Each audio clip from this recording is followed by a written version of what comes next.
Good morning friends आज के video में हम लोग देखने वाले हैं बिहार दरोगा 2025 के लिए जो न्यू बुक जारी किया गया है एडुटेरिया के द्वारा। बिहार दरोगा प्रारंभिक परीक्षा 2025 के लिए वॉल्यूम 1 की ये न्यू बुक जारी की गई है। इसमें जो है 15 मॉडल प्रैक्टिस सेट्स आपके दिए गए हैं। तो आज के वीडियो में हम लोग देखेंगे प्रैक्टिस सेट्स नंबर 1 को कवर करेंगे, ठीक है ना। तो अगर आप चैनल पर नए हो तो चैनल को सब्सक्राइब करके बेल आइकन को जरूर से ज़रूर प्रेस कर लीजिएगा। डेली जो है एक प्रैक्टिस सेट आपको इस चैनल पर प्रोवाइड कराया जाएगा, ठीक है। इसका पीडीएफ चाहते हैं तो पीडीएफ हमारे टेलीग्राम पर मिलता है। टेलीग्राम चैनल का लिंक इसी वीडियो के डिस्क्रिप्शन बॉक्स में है, उसको ज़रूर से ज़रूर ज्वाइन कर लीजिएगा, ठीक है। तो चलिए हम लोग स्टार्ट करते हैं। डेली हम लोग फुल लेंथ 100 प्रश्न को कवर करेंगे जो कि आपकी परीक्षा पर जो है वो पूर्णतः आधारित होंगे। देखिए यहाँ पर लिखा भी गया है। तो चलिए स्टार्ट करते हैं। यहाँ पर प्रैक्टिस सेट नंबर 1 है हमारा, ठीक है। 100 क्वेश्चन है। टोटल मार्क्स जो है 200 मार्क्स का होता है जैसे एग्ज़ाम होता है। टोटल टाइमिंग जो दिया गया है 2 घंटे का दिया गया है। तो चलिए हम लोग स्टार्ट करते हैं। तो इम्पोर्टेंट वीडियो है, ठीक है, वीडियो को पूरा देखिएगा। चलिए फर्स्ट प्रश्न दिया गया है, शौनक तथा पैपलाद शाखाएं किस वेद से संबंधित है। तो इसका जो राइट आंसर हो जाएगा अथर्ववेद से संबंधित है, ठीक है। यानी ऑप्शन हो जाएगा 1 का डी ऑप्शन। नेक्स्ट देखेंगे यहाँ से, संस्कृत साहित्य में ऐतिहासिक घटनाओं को क्रमबद्ध लिखने का सर्वप्रथम प्रयास निम्न में से किसके द्वारा किया गया था। ये जो किया गया था वो हो जाएगा कल्हण के द्वारा, ठीक है। यानी ऑप्शन हो जाएगा बी। नेक्स्ट है, मनके बनाने वाले कारखाने का साक्ष्य सिंधु घाटी के किस स्थल से प्राप्त हुए हैं। तो इसका राइट आंसर हो जाएगा यहाँ से डी ऑप्शन। ए और बी दोनों हो जाएगा, यानी लोथल से भी और चनहुदड़ों से भी, यानी ऑप्शन हो जाएगा आपका डी ऑप्शन राइट हो जाएगा। नेक्स्ट है, बौद्ध मठ के परंपरा के अनुसार स्तूपों को कितने श्रेणियों में विभाजित किया गया है। तो इसका राइट आंसर हो जाएगा वो हो जाएगा यहाँ से सी ऑप्शन। 5 श्रेणियों में जो है वो विभाजित किया गया है, यानी ऑप्शन हो जाएगा सी ऑप्शन करेक्ट हो जाएगा। नेक्स्ट है, स्वतंत्र बहमनी राज्य की स्थापना जो है वो कब की गई थी। तो इसका राइट आंसर हो जाएगा वो हो जाएगा सी ऑप्शन 1347 ईस्वी में की गई थी।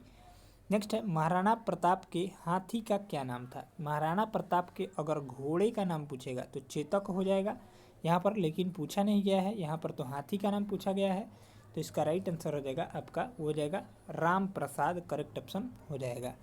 नेक्स्ट है, भैरोवाल की संधि किस वर्ष हुई थी। तो भैरोवाल की संधि जो हुई थी वो आपका 22 दिसंबर 1846 को हुई थी, यानी ऑप्शन हो जाएगा ए ऑप्शन राइट हो जाएगा।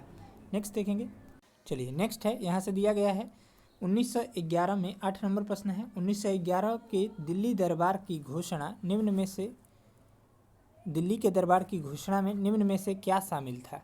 तो इसका राइट आंसर हो जाएगा आपका डी ऑप्शन। इनमें से सभी शामिल थे, यानी बंगाल विभाजन रद्द शामिल था, बंगाली भाषा क्षेत्रों को मिलाकर प्रांत बनाना शामिल था, और बिहार राज्य की स्थापना जिसमें उड़ीसा भी शामिल था। ये सभी शामिल थे, ठीक है। नेक्स्ट है, सेवा समिति की स्थापना निम्न में से किसने किया था। तो सेवा समिति की स्थापना जो है वो यहाँ पर किसने किया था। तो हृदय नाथ कुंजरू ने किया था, यानी ऑप्शन हो जाएगा ए ऑप्शन राइट हो जाएगा।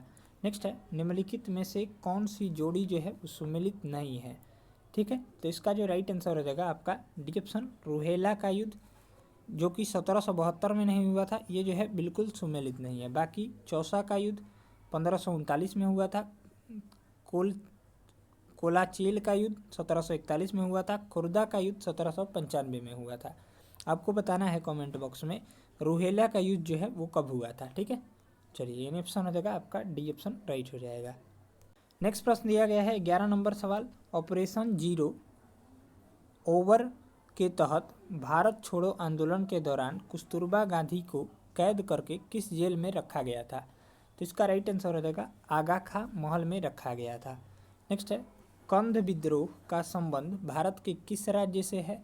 तो कंध विद्रोह का संबंध जो है वो उड़ीसा राज्य से है, यानी राइट आंसर हो जाएगा आपका बी।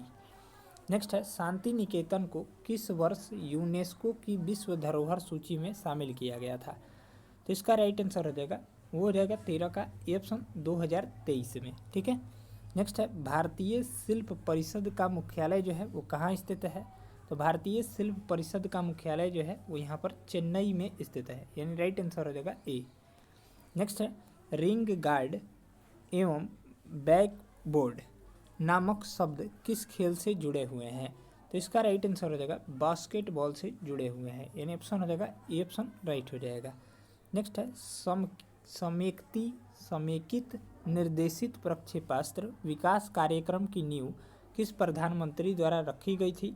तो इसका राइट आंसर हो जाएगा इंदिरा गांधी द्वारा रखी गई थी, यानी ऑप्शन हो जाएगा ए।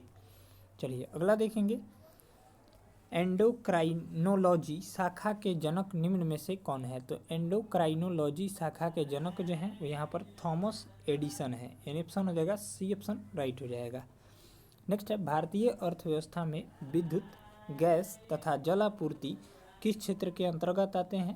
तो ये जो आते हैं द्वितीयक क्षेत्र के अंतर्गत आते हैं। द्वितीयक क्षेत्र को जो है उद्योगों का क्षेत्र कहा जाता है, ठीक है। प्राथमिक क्षेत्र को कृषि क्षेत्र कहा जाता है और तृतीयक क्षेत्र को जो है आपको क्या कहा जाता है? तो सेवा क्षेत्र कहा जाता है, ठीक है, ध्यान में रखेंगे।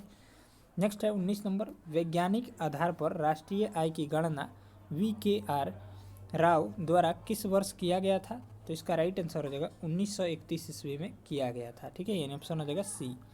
नेक्स्ट है, भारत में विदेशी प्रत्यक्ष निवेश की सीमा किन क्षेत्रों में 100% नहीं है?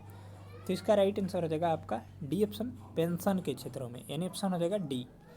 नेक्स्ट है, विशेष आर्थिक क्षेत्र के उद्देश्यों में क्या शामिल नहीं है?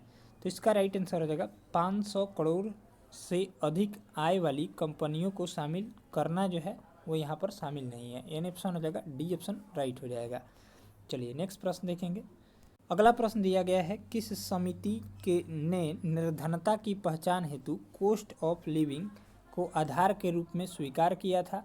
तो इसका राइट आंसर हो जाएगा सुरेश तेंदुलकर समिति, यानी ऑप्शन हो जाएगा ए वाला राइट हो जाएगा। नेक्स्ट है, 76वें गणतंत्र दिवस 2025 के मुख्य अतिथि के रूप में कौन शामिल हुए थे? 76वें गणतंत्र दिवस 2025 के मुख्य अतिथि के रूप में जो है वो राइट आंसर हो जाएगा आपका ए ऑप्शन, प्रभु सुबियांटो जो है वो शामिल हुए थे, ठीक है, यानी ऑप्शन हो जाएगा ए ऑप्शन राइट हो जाएगा।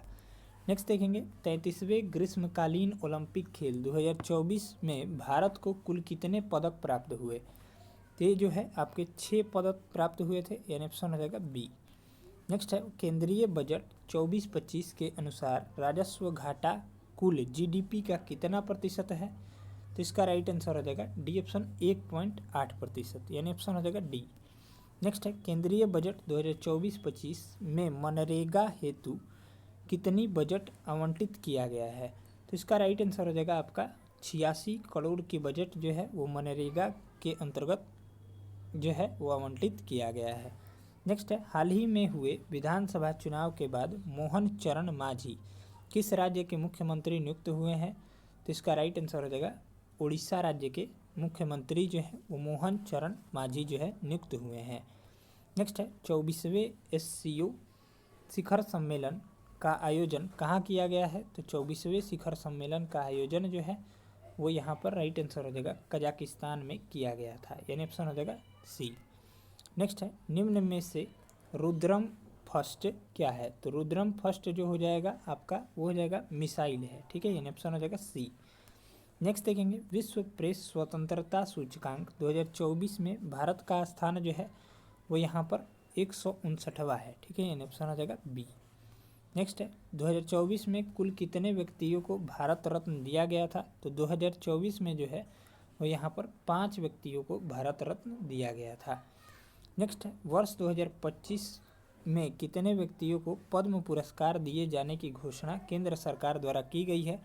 तो इसका जो आपका राइट आंसर हो जाएगा वो हो जाएगा यहाँ से कितने व्यक्तियों को? तो राइट आंसर हो जाएगा यहाँ से 32 का, वो हो जाएगा बी ऑप्शन 139 को केंद्र सरकार ने घोषणा किया है, ठीक है।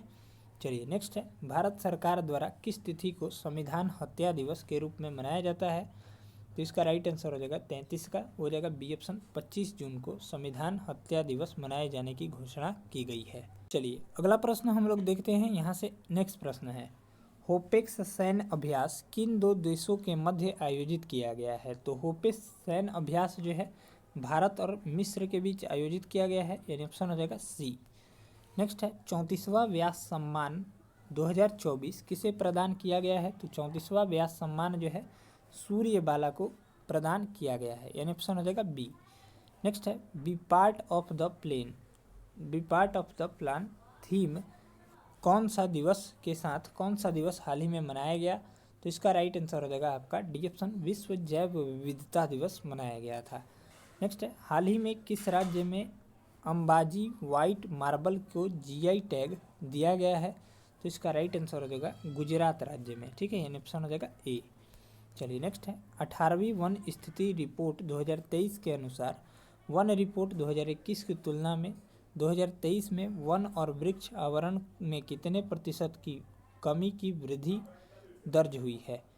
कितने वर्ग कमी की वृद्धि दर्ज की गई है? तो इसका राइट आंसर हो जाएगा आपका 1445 वर्ग किलोमीटर की, ठीक है। नेक्स्ट है हाल ही में रामसर सूची में शामिल किया गया नंजरायन पक्षी अभयारण्य का संबंध जो है वो किस राज्य से है? तो ये तमिलनाडु से है, ठीक है।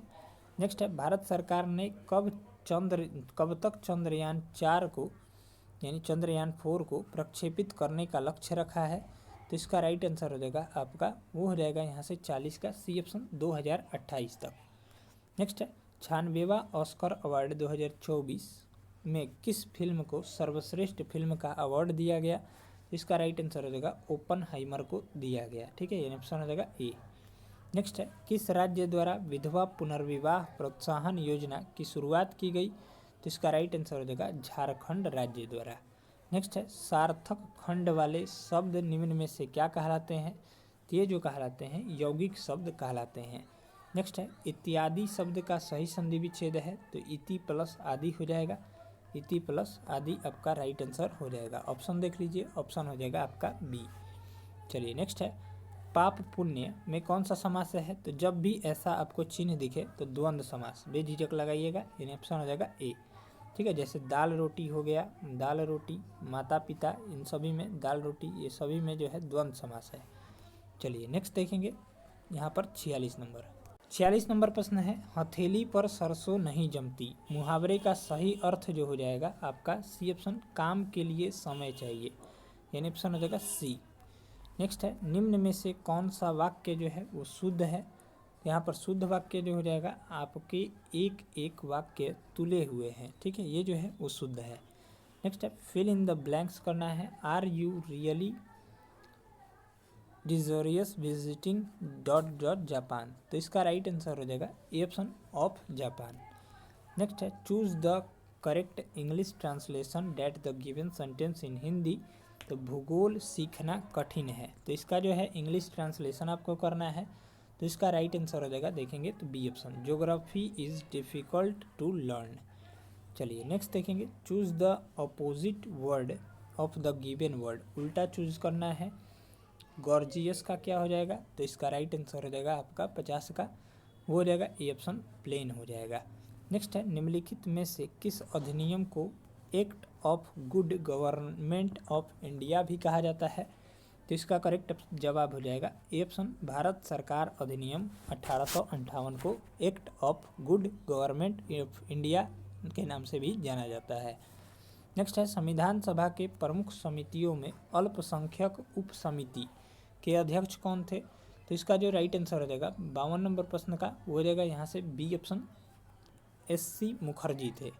नेक्स्ट है भारतीय संविधान के प्रस्तावना में न्याय के तत्वों को लिया गया है?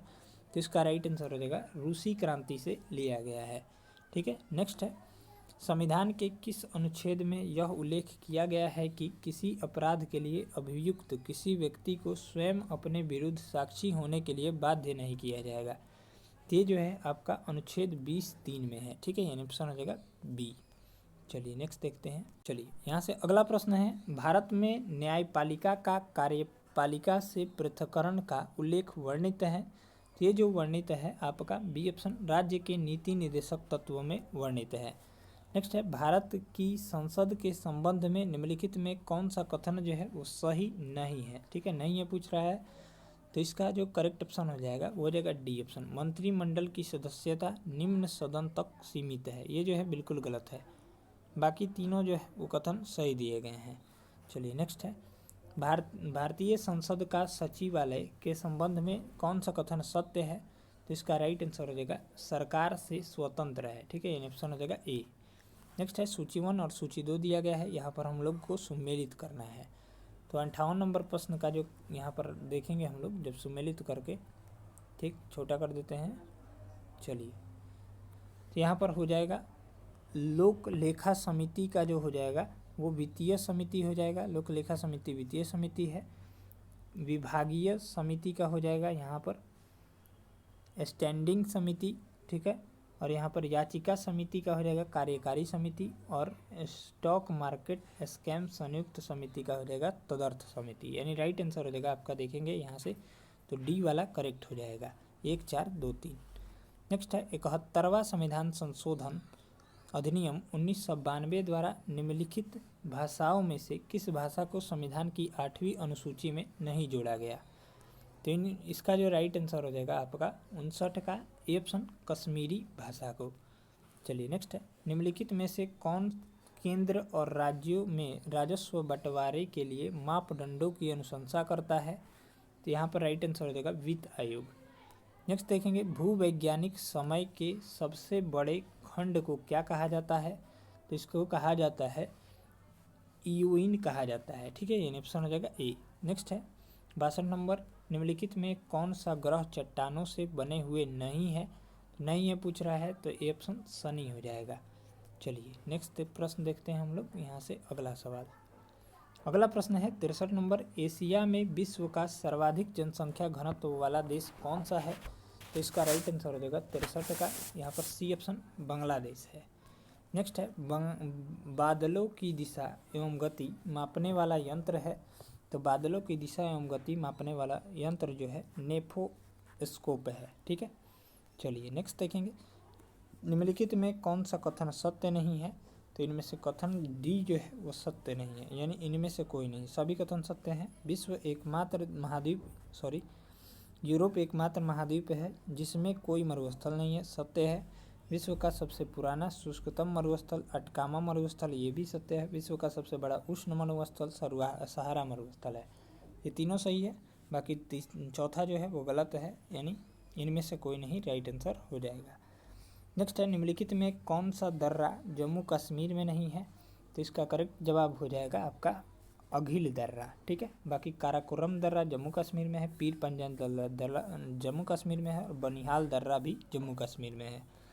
नेक्स्ट है सिंधु नदी की सबसे बड़ी सहायक नदी कौन सी है? तो ये चिनाब हो जाएगी, ऑप्शन हो जाएगा सी। अगला प्रश्न है निम्नलिखित में कौन सा कथन सत्य है? पहला है भारत का सर्वाधिक लंबा राष्ट्रीय राजमार्ग NH44 है, सही है। NH44 में जवाहर सुरंग स्थित है, ये भी सही है। तीसरा, राष्ट्रीय राजमार्ग संपूर्ण देश के सड़कों की कुल लंबाई का लगभग 2% है, ये भी सही है, यानी ऑप्शन हो जाएगा आपका इनमें से सभी सही है। चलिए नेक्स्ट है राष्ट्रीय पर्यावरण अभियांत्रिकी शोध संस्थान NEERI की स्थापना जो है वो कब की गई थी? ये जो की गई थी 1958 में की गई थी। नेक्स्ट वन्य जीव अभ्यारण्यों की सर्वाधिक संख्या कहाँ है? तो वन्य जीव अभ्यारण्यों की सर्वाधिक संख्या जो है अंडमान एवं निकोबार में स्थित है। नेक्स्ट है जीवित मानव शरीर में सबसे कम मात्रा में पाए जाने वाला तत्व निम्नलिखित में कौन सा है? तो इसका राइट जवाब हो जाएगा मैग्नीज हो जाएगा। नेक्स्ट है इलेक्ट्रॉन की तरंग की प्रकृति की खोज किसने की थी? तो ये डी ब्रोगली द्वारा किया गया था, यानी ऑप्शन हो जाएगा सी ऑप्शन। जे थॉम्सन द्वारा इलेक्ट्रॉन की खोज की गई थी। ठीक है, चलिए याद रखेंगे। नेक्स्ट है आधुनिक आवर्त सारणी के वर्ग में ऊपर से नीचे आने पर तत्वों की विद्युत ऋणात्मकता पर क्या प्रभाव पड़ता है? ये जो है आपका घटता है। ठीक है, चलिए नेक्स्ट प्रश्न देखेंगे।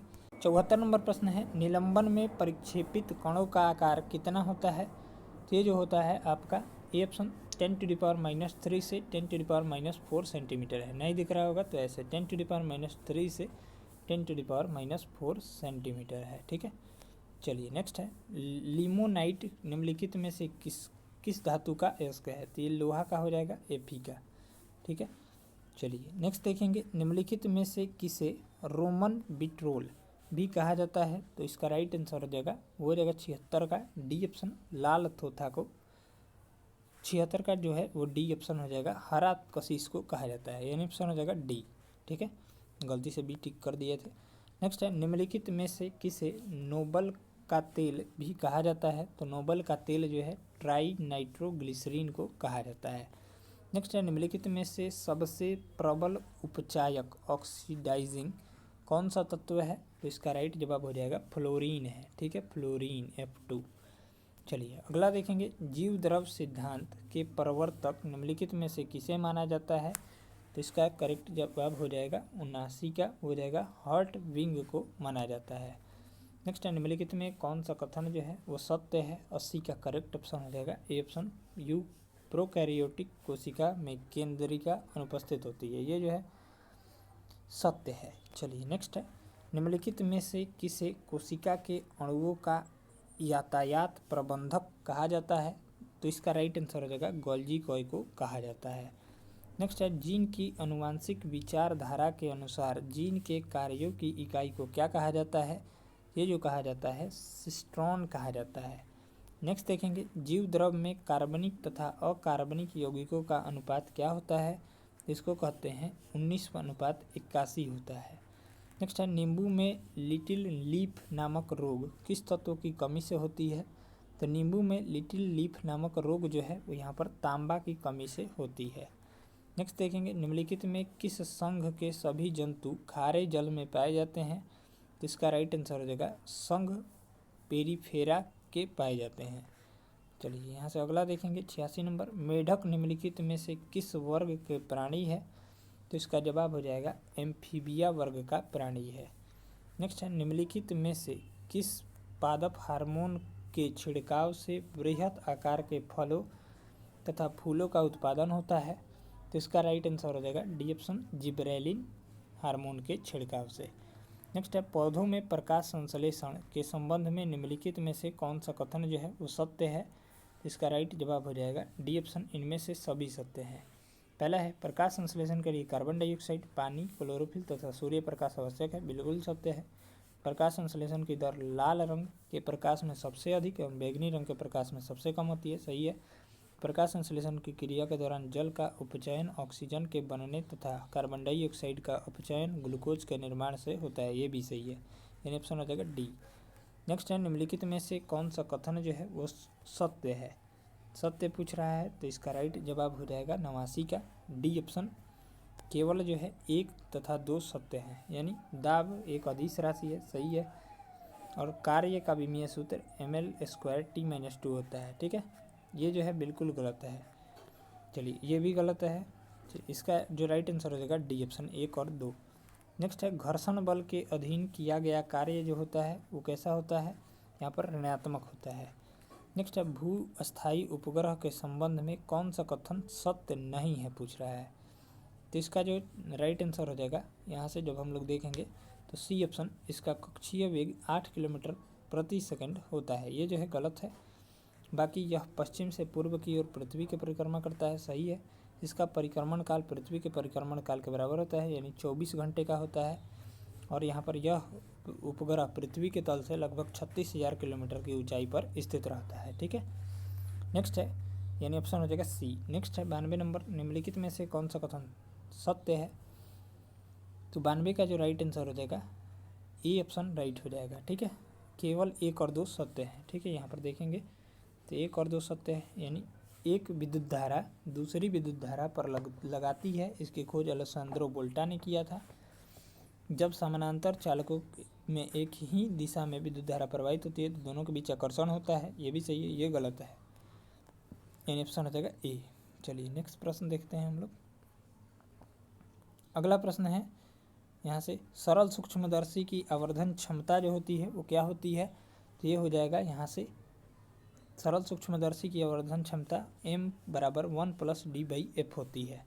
ठीक है, चलिए नेक्स्ट है, सूची 1 और सूची 2 दिया गया है, इनमें से सम्मिलित करना है। ठीक है, चलिए 94 का जो राइट आंसर हो जाएगा वो भी हो जाएगा यहाँ से, इंटरफेरोमीटर जो मापता है वो किसे मापता है? तो इंटरफेरोमीटर जो मापता है वो हो जाएगा समतल ध्रुवीकृत प्रकाश का घूर्णन को मापता है। ठीक है, और पोटेंशियोमीटर जो मापता है वो यहाँ पर विद्युत विभवांतर को मापता है। कैलोरीमीटर जो मापता है वो हो जाएगा यहाँ से विशिष्ट ऊष्मा क्षमता को मापता है। और रूलर जो मापता है लंबाई को मापता है। यानी ऑप्शन हो जाएगा आपका, देखेंगे यहाँ से डी ऑप्शन राइट हो जाएगा, SQRP। चलिए नेक्स्ट देखेंगे, निम्नलिखित में से कौन सी प्रक्रिया है जिसके द्वारा कोई वस्तु कुछ रंगों के प्रकाश को अवशोषित करती है और दूसरों को परिवर्तित करती है? तो इसका राइट आंसर हो जाएगा परावर्तन। नेक्स्ट है, समानांतर श्रेणी 21, 18, 15 में कौन सा पद -81 होगा? तो इसका सॉल्यूशन हम, ये मैथ का सभी प्रश्न है टेलीग्राम पर अपलोड कर देंगे, वहाँ से देख लीजिएगा। तो इसका हम आंसर बता दे रहे हैं, ए ऑप्शन 35वां हो जाएगा। 97 का ऐसा ही राइट आंसर हो जाएगा आपका, बी ऑप्शन 1 हो जाएगा। 98 का करेक्ट ऑप्शन हो जाएगा बी ऑप्शन 62 किलोग्राम हो जाएगा। 99 का हो जाएगा वो हो जाएगा सी ऑप्शन 300 रुपये। 100 का हो जाएगा आपका वो हो जाएगा डी ऑप्शन। ठीक है, चलिए तो इस तरह से इस वीडियो में हम लोग 100 प्रश्न को कवर किए हैं। ये रहा इसका व्याख्या। ठीक है, अपलोड कर देंगे हम टेलीग्राम पर। मिलते हैं नेक्स्ट वीडियो में, तब तक के लिए जय हिंद जय भारत। वीडियो अगर अच्छा लगा हो तो वीडियो को लाइक करके, चैनल पर अगर आप नए हो तो चैनल को सब्सक्राइब करके बेल आइकन को प्रेस कर लीजिएगा। तब तक हम जो है प्रैक्टिस सेट नंबर 2 को लेकर आएंगे जल्द से जल्द। तब तक के लिए जय हिंद जय भारत।